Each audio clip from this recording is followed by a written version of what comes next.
Matapos nilang mag-inom, bumalik na nga ang kanilang amo sa pamamahay nito. Sila Danny at Trix na iwan sa farm dahil sila nga ang natasang magbantay sa gabi. Magamat may mga tama pa sila sa alak, pinili nilang hindi makatulog baka dahil may makapasok na magnanakaw sa kanilang binabantayang mga manok. Puro kwentuhan lang sila noon tungkol sa kanilang lakad noong gabi. At di kalaunan ay sumapit na nga ang bukang liwayway. Nang magising na ang iba nilang mga kasama, silang dalawa na naman noon ang natutulog. Hapon na noon sila nagising dahil sa pagod ng kanilang katawan. Pagkakinabukasan noon, muling bumalik ang kanilang amo. Puro kwentuhan lang sila noon. Makalipas ang ilang buwan, halos ganun lagi ang takbo kapag araw ng linggo. Pupunta sila sa sabungan. Grabing pamamayagpag sa amo ni Danny dahil bawat dayo nila sa sabungan, bawat uli nila ay walang paltos. Lagi silang panalo. Dahil sa ganong pamamayagpag ng amo ni Danny, hindi kalaunan ay biglang nagbago yon. Nagiging hambog yon. Napapansin din niya sa pag sila ay dadayo ng sabungan. Kapag sila'y dadayo ng sabungan, kapag may nakasalamuha sila na ibang mga tao na magtatanong, iniinsulto ito ng kanyang amo. Nung una hindi naman yun ganun. Mabait na tao yun. Subalit dahil siguro sa pamamayagpag nito ay nag-iiba ang ugali. Isang araw, habang sila'y nasa sabungan, merong isang matanda na nagtatanong sa kanyang amo ng, Ginoo, ang lakas nga pala talaga ng lahi ng manok mo. Saan mo ba yung nakuha ang ganong lahi? Pwede bang malaman? Wika ng matanda. Nagulat si Danny sa inasal ng kanyang amo nang pagtitig dito sa matanda at sumagot ng, Huwag mo nang alamin, tanda. Mahihina naman yung mga manok nyo eh. Mga Bisaya. Tsaka isa pa, kahit alam mong saan ito nanggaling itong mga manok ko, wala ka na doon. Nang marinig yun ng matanda, napayuko lang naman yun sa hiya. Wala namang nagawa si Danny dahil sa ginawa ng kanyang amo. Ayon pa sa kanya, kapag yun ay kanyang pagsasabihan, baka siya ang kukontrahin nito. Danny, tara, doon tayo sa unahan oh. Huwag mong papansinin yung matanda na yan. Mga talunan lang naman yan dito eh. Wika ng kanyang amo. Nang makaabot na sila sa bandang dulo ng tarian, doon na nga nila nasipat ang mga kaibigan ng kanyang amo. Makalipas ang isang oras nila doon sa sabungan, nagawa na nga nilang nailaban ang dalawa nilang manok. Ganon ulit, walang paltos yun. Meron yung natamong sugat pero hindi naman malala. Habang sila Danny at kanyang amo kasama din nila ang mga kaibigan nito na nagtatagay ng beer, nang may lumapit na isang matanda na may dala itong manok. Kulay na purong puti ang kulay nito. At nung makalapit na ito, ay namukhaan naman niya yon. Ito yung matandang nakasagutan ng kanyang amo. Di pa naman nakalapit yon, nagsalita na ang kanyang amo ng, Oh, ano tanda? Magtatanong ka na naman ba? Nang marinig yon ng matanda, nagwiwika lang naman ito ng, Hindi naman, Ginoo. Nais ko lang sanang ilalaban tong dala kong tandang sa mga manok mo. Medyo matagal na kasi ito sa bahay na nakatali. Kaya naman susubukan ko lang sana makakita sa away nito. Wika ng matanda. Nang marinig yon ng kanyang amo, napakunot ang noo nito at sumagot lang naman ito ng, Nasisiraan ka na ba ng bayit, tanda? Isasabong mo yan sa amin? Na ilalaban namin to ngayon? Nang trip ka ba ha? Wika ng kanyang amo. Inawat pa ito ng kaibigan nito at nagsalita ng, Pare, kalma lang. Ano ka ba? Matanda na yan. Mahinahon ka lang. Manong, anong klaseng laban ba ang sinasabi mo? Yung pustahan ba talaga? Wika ng kaibigan ng kanyang amo. Tumango lang naman ang matanda na indikasyon yun nga ang ibig sabihin nito. Nang marinig yun ng kanyang amo, nagsalita yun ng, "Ano? Ilalaban mo kamo ang manok mo?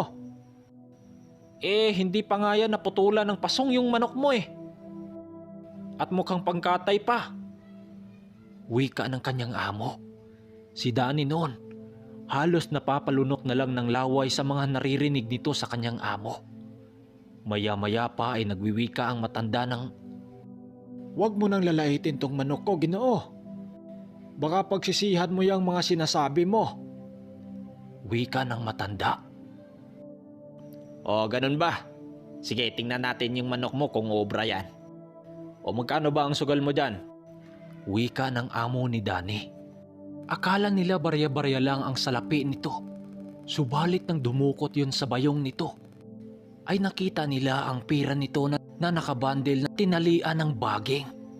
Nagulat si Danny noon dahil hindi niya akalaing mapira pala yung matanda na yun. Hindi kasi halata sa matanda dahil tsinilas nga ay wala yun. Nakayapak lang din yun. Napatawa lang ang kanyang amo doon sa pag-aakalang saglit lang yung patayin ang manok ng matanda sa mga dala nilang mga manok. Nagawa naman nilang mapantayan ang pera ng matandang yon. Napaisip naman sila kung saan nanggaling ang pera ng matandang yon. Nagulat nga ang tagalista ng sultada doon sa tarian dahil napakalaki nga ang pera ng matanda.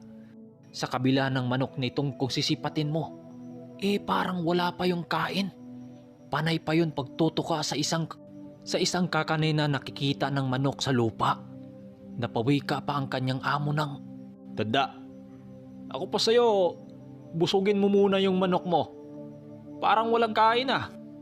Para pag mamatayan, basta busog.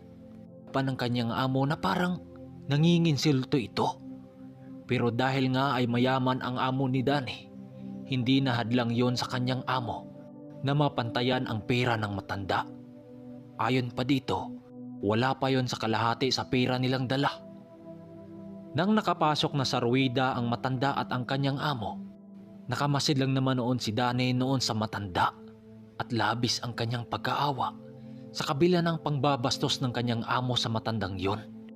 Hindi naman nagalit ang matanda rito na para bang hindi ito naapektuhan sa mga sinasabi ng kanyang amo. Makalipas ang ilang mga minuto, nagsisigawan ang mga tao noon doon sa sabungan sa maging laban.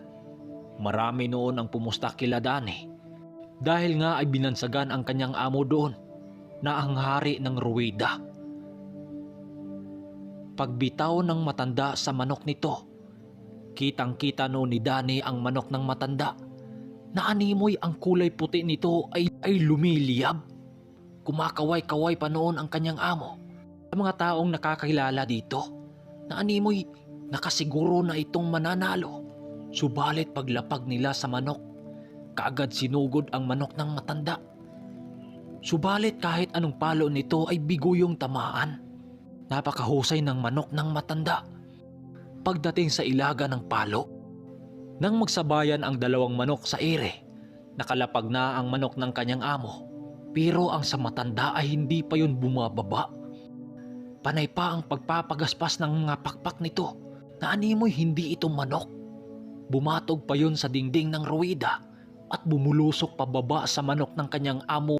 Ang kanyang amo noon, animoy nabuhusan ng malamig na tubig nang makita nito ang pangalawang sabayan sa ere ng dalawang manok. Ay biglang sumama sa paglipad ang manok ng kanyang amo. Doon sa taas, pagbagsak nito ay nasubsob na lang yun sa lupa at nanghingitim na.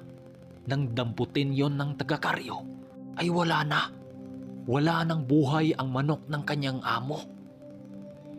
Pero ang sa matanda noon ay panay pa ang pagtutuka nito sa ulo ng manok nang wala nang buhay. Gulat na gulat noon ang kanyang amo dahil sa mga nangyayari. "Boss, paano ba yan? Tinatalo yung manok natin sa matanda." Wika dito ni Danny. Walang problema yan. Tsamba lang yon. Maniniwala ka sa akin. Wika ng kanyang amo. Dahil sa paniniwala ng kanyang amo na tsamba ang lahat, ay inilaban nila ulit ang iba nilang manok. Subalit sa pangalawang laban, ay nagawa pa ding mapatay ang kanilang manok. Namumula na ang pagmumukha ng kanyang amo dahil napakalaki din ang talo nila doon. Pero hindi pa rin tumitigil ang kanyang amo hanggang sa maubos ang 5 nilang manok. Nakakapagtaka dahil hindi man lang nagalusan ang manok ng matanda sa 5 nitong laban, ay walang paltos yun na pinagpapatay ang kanilang manok. Galit na galit noon ang kanyang amo na para bang gusto nitong gilitan ng liig ang matanda. Pilit niya itong pinakalma, pero nagsalita pa yun ang barilin niya umano ang matanda paglabas.